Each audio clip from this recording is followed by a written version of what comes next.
नमस्कार, उत्तराखंड की खबरों में आपका स्वागत है और मैं आपके साथ प्रिया बिस्ट। बुलेटिन की शुरुआत करते हैं। हरिद्वार के कनखन में साध्वी ऋतंबरा के आश्रम पहुंचे सीएम धामी और दिल्ली की सीएम रेखा गुप्ता ने वात्सल्य गंगा आश्रम का भव्य लोकार्पण किया। कार्यक्रम में आचार्य बालकृष्ण, शंकराचार्य प्रतिनिधि और देश भर से आए साधु संत मौजूद रहे। इस दौरान बड़ी संख्या में संतों की भीड़ उमड़ी रही। वहीं पूरे क्षेत्र में सुरक्षा के पुख्ता इंतजाम किए गए।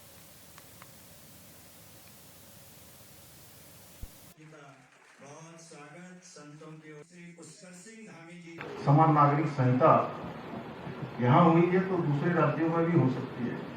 हमारे प्रधानमंत्री श्री नरेंद्र मोदी जी के मार्गदर्शन में, उनके सहयोग से देवभूमि उत्तराखंड से जैसे माँ गंगा निकलती है और यहाँ से निकलकर पूरे देश को जल और जीवन देने का काम करती है, उसी प्रकार समान नागरिक संहिता की ये गंगोत्री उत्तराखंड से निकल गई है और आज ये आने वाले समय में पूरे देश को इसका लाभ मिलने वाला है, अन्य राज्यों को भी इसका लाभ मिलने वाला है। इस दिशा में हम लोग काम कर रहे हैं। आज आदरणीय प्रधानमंत्री मोदी जी के नेतृत्व में पूरे देश के अंदर हमारे जो धार्मिक पुनरुत्थान है उसका एक महापर्व चल रहा है।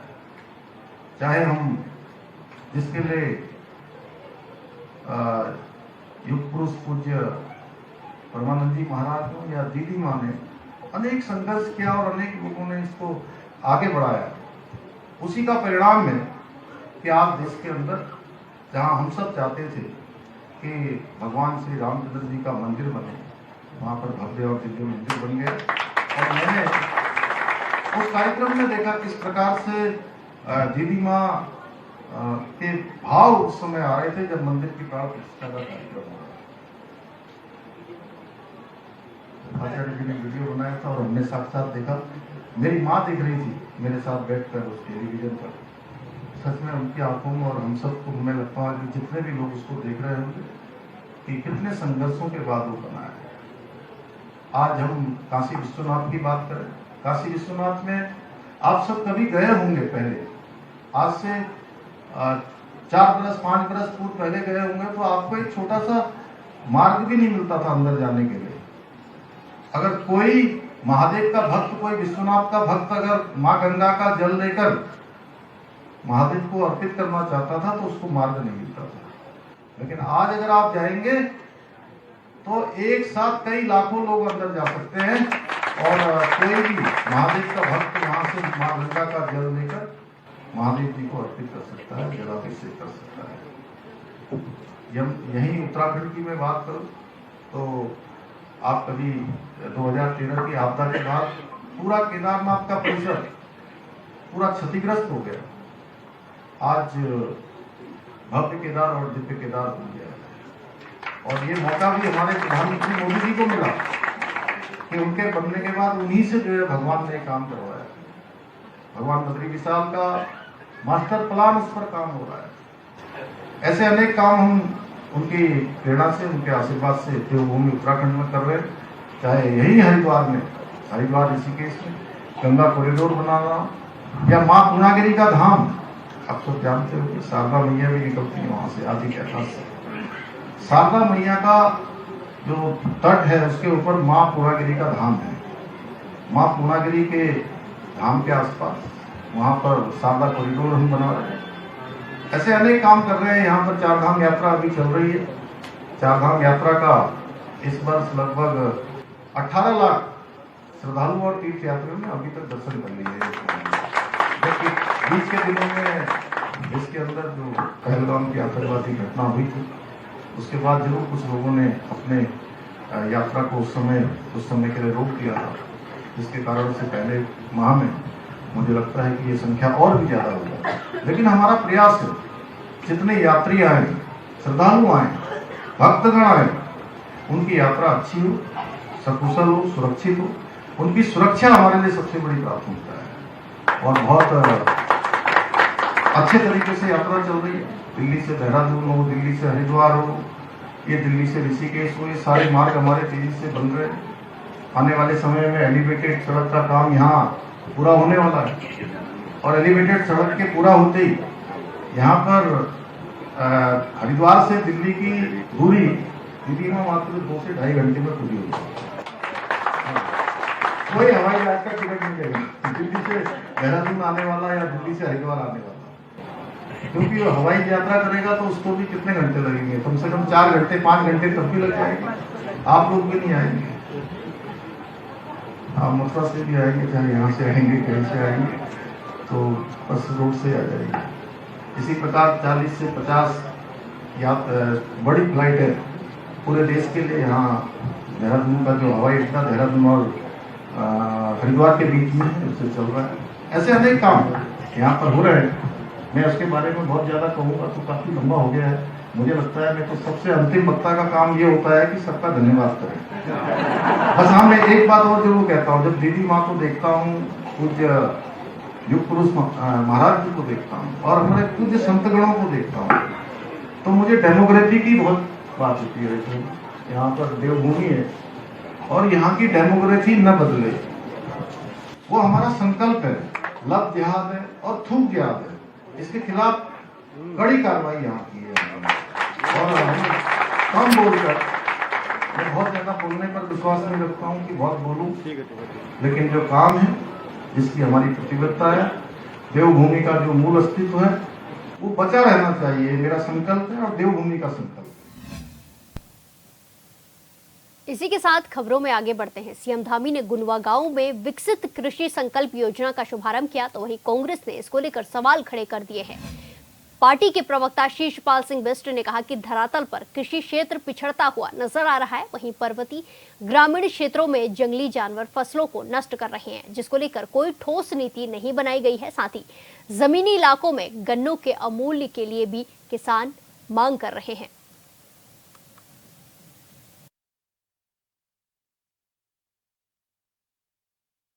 मुख्यमंत्री अगर विकसित कृषि की बात कर रहे हैं, कृषि में प्रगति के लिए संकल्प ले रहे हैं, तो ये अच्छी बात है, लेकिन धरातल पर तो कृषि क्षेत्र पिछड़ता हुआ नजर आ रहा है। आप पर्वतीय क्षेत्रों में जाइए, जो भी मेहनत हमारे ग्रामीण करते हैं, किसान करते हैं, जंगली जानवर उसको नष्ट कर देते हैं। जंगली जानवरों से कृषि उपज को बचाने के लिए सरकार ने अभी तक कोई ठोस कदम धरातल पे उठाए नहीं है।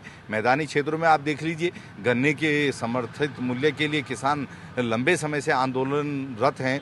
जो अन्य कृषि उपजें हैं उसका भी समर्थन मूल्य घोषित नहीं किया जा रहा है, किसानों को उनकी लागत भी नहीं मिल रही है। अब बयानबाजी से ऊपर उठ के अगर मुख्यमंत्री कोई बड़ा दिल दिखाते हैं, कोई कृषि क्षेत्र के लिए बड़ी योजना लेकर के आते हैं, तो निश्चित तौर पर उस योजना का स्वागत होगा, लेकिन धरातल पर काम नजर आना चाहिए, किसान का दुख दूर होता हुआ नजर आना चाहिए और कृषि क्षेत्र प्रगति करता हुआ नजर आना चाहिए, जो अभी तक नजर नहीं आ रहा।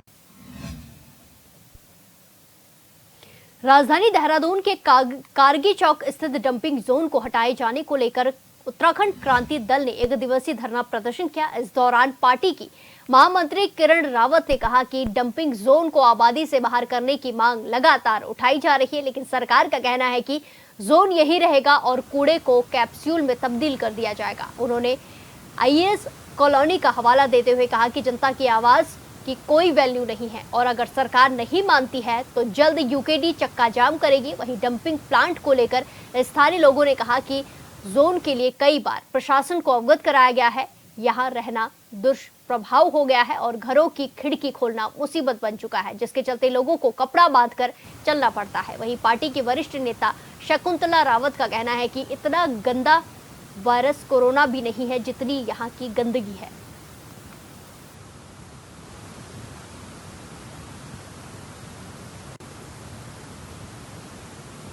जो हमारा ये धरना है, इसका हमने 1 महीने पहले भी 1 मई पर हमने यहाँ धरना किया हुआ था कि यहाँ से ये जो डंपिंग जोन है और प्लांट है, इसको आबादी से बाहर जो है स्थानांतरित किया जाए। सरकार ने जो है इस पर यहाँ से जो डंप हुआ कूड़ा है उसको तो वो उठवा रही है, लेकिन तो उनका कहना है कि प्लांट यहीं पर रहेगा और यहीं से जो कूड़े के कैप्सूल बनकर शीशमबाड़ा भेजे जाएंगे। हमारा ये स्पष्ट कहना है कि यदि प्लांट यहीं पर रहेगा तो कूड़ा भी यहीं पर लाया जाएगा कैप्सूल बनाने के लिए, तो समस्या जो है जीव का धरने का मेन मकसद है जो ये डंपिंग जोन प्लांट्स यहाँ लगा हुआ है, इसके विरोध में है। 1 महीना पहले भी हमने यहाँ पे धरना प्रदर्शन करा था और हम यहाँ की जनता के लिए बैठे हुए हैं, यहाँ के नौनिहालियों के लिए बैठे हुए हैं देखो इतना गंदा वायरस कोरोना का नहीं है जितना गंदा वायरस इस गंदगी है। नौ नालियों के फेफड़ों के लिए खतरनाक है, बुढ़ों के लिए है। और मैं तो ये समझ रही हूँ कि ये कम से कम 3 किलोमीटर तक इसकी गंद जाती है। तो हमारी सरकार से यही निवेदन है कि यहाँ से उठा के, अरे तुम पे बहुत सारे बैग और बहुत सारे जंगल पड़े हुए हैं, बहुत सारी सरकारी जमीनें पड़ी हुई हैं, वहाँ कूड़े का डंपिंग वहाँ। इसी के साथ खबरों में आगे बढ़ते हैं। दिल्ली के विजयनगर में गौमांस पाए जाने का मामला सामने आया, जिसको लेकर शंकराचार्य अविमुक्तेश्वरानंद सरस्वती ने अपनी प्रतिक्रिया जाहिर की है। उन्होंने कहा कि गौमाता का मांस देश की राजधानी में दुकानों पर बिकता हुआ लोगों को उपलब्ध हो रहा है और इसके खिलाफ आवाज तक उठाने पर कुछ लोग कह रहे हैं कि अन्याय हो रहा है। साथ ही प्रदर्शन कर रहे लोगों का कहना है कि ये गौमांस खाना हमारा मौलिक अधिकार है। उन्होंने दिल्ली और केंद्र सरकार से अपील कर कहा कि सरकारों को भी आगे आकर गौ भक्तों की भावनाओं का संरक्षण करना चाहिए। देश की राजधानी, देश माने भारत देश की राजधानी दिल्ली से जो समाचार आ रहे हैं इस समय वो अच्छे नहीं हैं। गौ माता का मांस दुकानों पर बिकता हुआ लोगों को उपलब्ध हो रहा है और जब उस दुकान से मांस को पकड़वाने के लिए लोग शिकायत कर रहे हैं तो कुछ लोग आकर के खड़े हो जा रहे हैं और वो हल्ला मचा रहे हैं कि बड़ा अन्याय हो रहा है। प्रदर्शन करके यह भी कहते हुए लोग दिखाई दिए हैं कि ये तो हमारा भोजन है, हमारा मौलिक अधिकार है। देहरादून स्थित एक स्कूल में दिव्यांग बच्चों के साथ यौन शोषण के मामले में पुलिस ने हॉस्टल की वार्डन को गिरफ्तार किया है, जिस पर बच्चों के साथ मारपीट कर लैंगिक उत्पीड़न का आरोप लगा है। एसपी सिटी प्रमोद कुमार ने बताया कि मामले की सूचना मिलते ही नाबालिग बच्चों का तत्काल चिकित्सक प्रशिक्षण कराते हुए बाल कल्याण समिति को भी मामले की जानकारी दी गई है। दिव्यांग बच्चों की भाषा को समझने के लिए पुलिस की ओर से विशेषज्ञ ट्रांसलेटर की व्यवस्था की गई है। वहीं घटना से संबंधित सीसीटीवी और डीवीआर को पुलिस ने कब्जे में ले लिया है, जिसकी गहनता से जांच करते हुए जरूरी सबूत संकलित किए जा रहे हैं।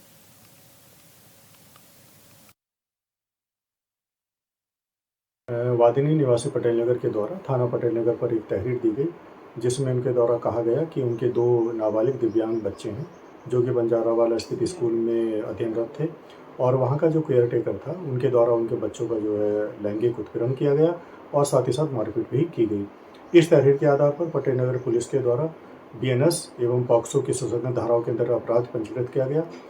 घटना की संवेदनशीलता के दृष्टिगत वरिष्ठ पुलिस अधीक्षक महोदय के द्वारा घटना के अनावरण के निर्देश दिए गए, जिसके क्रम में पुलिस के द्वारा कार्रवाई करते हुए मौका वारदात से डीवीआर एवं सीसीटीवी फुटेज को हासिल किया गया। साथ ही साथ जो चाइल्ड वेलफेयर कमेटी है उसको भी इन्वॉल्व किया गया। उनके द्वारा ट्रांसलेटर की मदद से बच्चों के बयान अंकित किए गए, वादिनी के बयान अंकित किए गए और साथ ही साथ दिव्यांग बच्चों का मेडिकल परीक्षण भी कराया गया। इसके उपरांत इन साक्ष्य संकलन के उपरांत जो अभियुक्त इसमें नामजद था उसको जो है हिरासत में लिया गया। हिरासत में लेकर उससे पूछताछ की गई और बाद पूछताछ उनको गिरफ्तार कर मान्य न्यायालय में पेश किया जा रहा है और साथ ही साथ इसमें जो अग्रिम वैधानिक कार्रवाई है वो अतिशीघ्र पुलिस के द्वारा की गई। इसी के साथ हल्द्वानी अल्मोड़ा राष्ट्रीय राजमार्ग पर क्वारब के पास सड़क का एक हिस्सा टूटकर नदी में गिर गया। हादसे के बाद आवाजाही पूरी तरीके से बंद हो गई। रविवार दोपहर तक दोनों ओर वाहनों की लंबी कतारें लग गई। सुबह पहाड़ी का ऊपरी हिस्सा काटकर सड़क को चौड़ा किया गया, जिसके बाद दोपहर में एक एक करके वाहनों को निकाला गया। भारी मालवाहक वाहन चालकों को घंटों तक इंतजार करना पड़ा।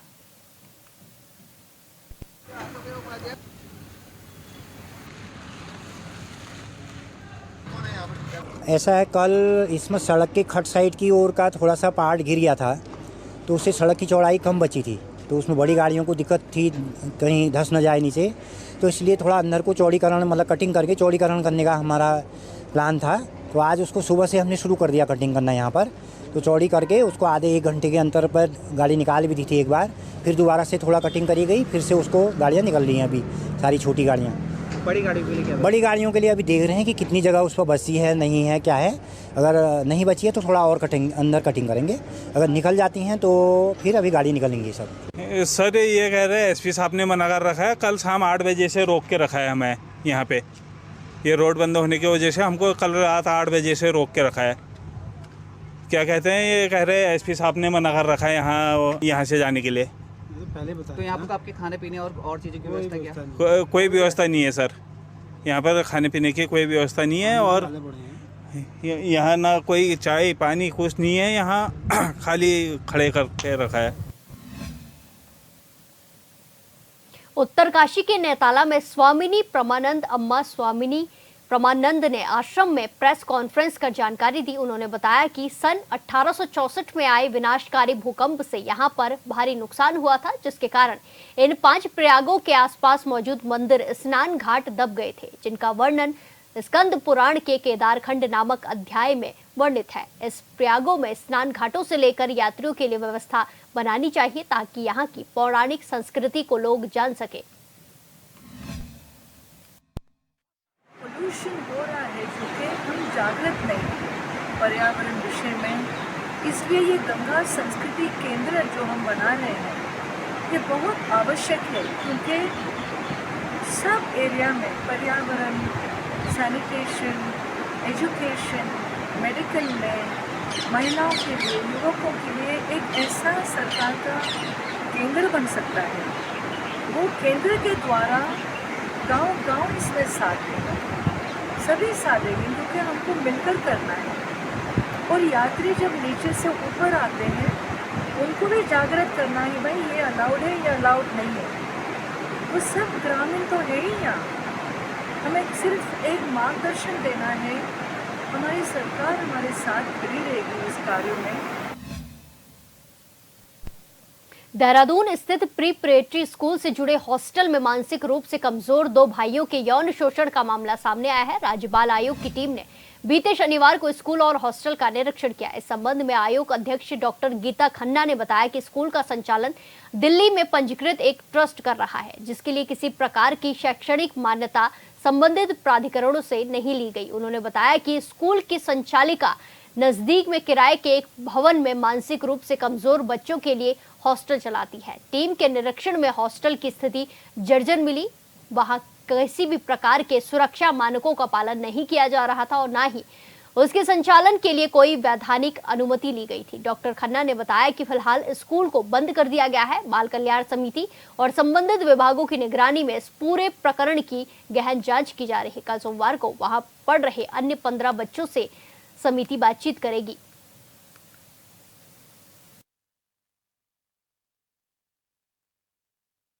पहली बात तो मैं उसको विद्यालय कहूं या ना कहूं वो ही सवाल है, क्योंकि एक किसी कारगिल में कहीं पर एक विद्यालय चल रहा है जो प्रिपरेटरी स्कूल की तरह चल रहा है दिव्यांगों के लिए, और उसी के एक्सटेंशन के रूप में पिछले 1 साल से किराए के 4 कमरों में फर्स्ट फ्लोर पे इन्होंने ये हॉस्टल फैसिलिटी शुरू करी, जिसका इन्होंने गूगल के माध्यम से प्रचार किया हुआ था।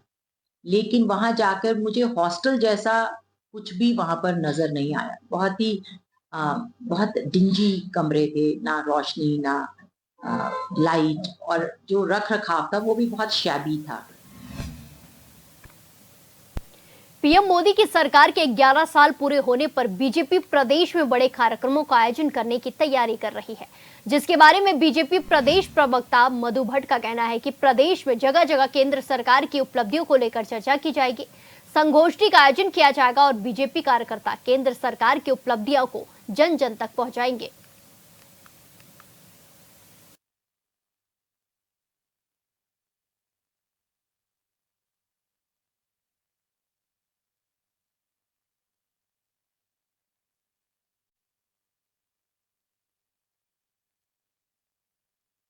माननीय प्रधानमंत्री जी के कुशल नेतृत्व में जिस प्रकार से ऐतिहासिक कार्य हुए हैं और वसुधैव कुटुंबकम की भावना से संपूर्ण विश्व एक सूत्र में बांधने का जो उन्होंने प्रयास किया है, माननीय प्रधानमंत्री जी के कार्यकाल के अनेकों ऐसे ऐतिहासिक कार्य हैं, उनकी उपलब्धियां हैं, उसको लेकर बिल्कुल हम जनता के बीच में अनेकों जो हमारी जो विकास की योजनाएं हैं उनको लेकर जनता के बीच में जाएंगे और अनेकों कार्यक्रम के माध्यम से जो एक सेवा सुशासन की जो भावना होती है, सबका साथ सबका विकास और सबका विश्वास के साथ लेकर हम पूरे भारतवर्ष में पूरे अनेकों जगह हम जो है संपूर्ण एक सूत्र में पिरोने का जो माननीय प्रधानमंत्री जी ने जो कार्य किया पूरे विश्व को लेकर, उसमें योजनाओं को लेकर हम कार्यक्रम करेंगे जनता के बीच में, और सेवा के भाव से बहुत सारी जो हमारी योजनाएं हैं उनके विकास को लेकर अनेकों जो और आगामी योजनाएं बनने जा रही हैं।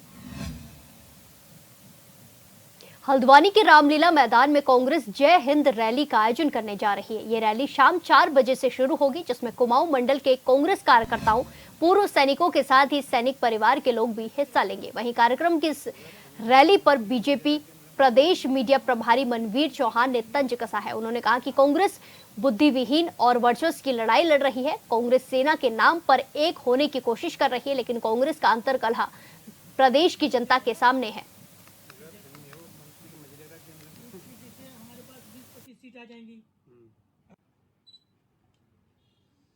कांग्रेस पार्टी पूर्ण रूप से विचारहीन, मुद्दाविहीन हो गई है और कांग्रेस पार्टी में वर्चस्व की लड़ाई चल रही है और सेना के नाम पर जिस तरह से वो एक होने की कोशिश कर रहे हैं, लेकिन कांग्रेस पार्टी की जो अंतर्कलह है, कोई उनके विधायक प्रदेश अध्यक्ष के मंच पर शामिल नहीं होता है कि जब तक वो प्रदेश अध्यक्ष रहेंगे तब तक मैं कांग्रेस पार्टी में नहीं हूं।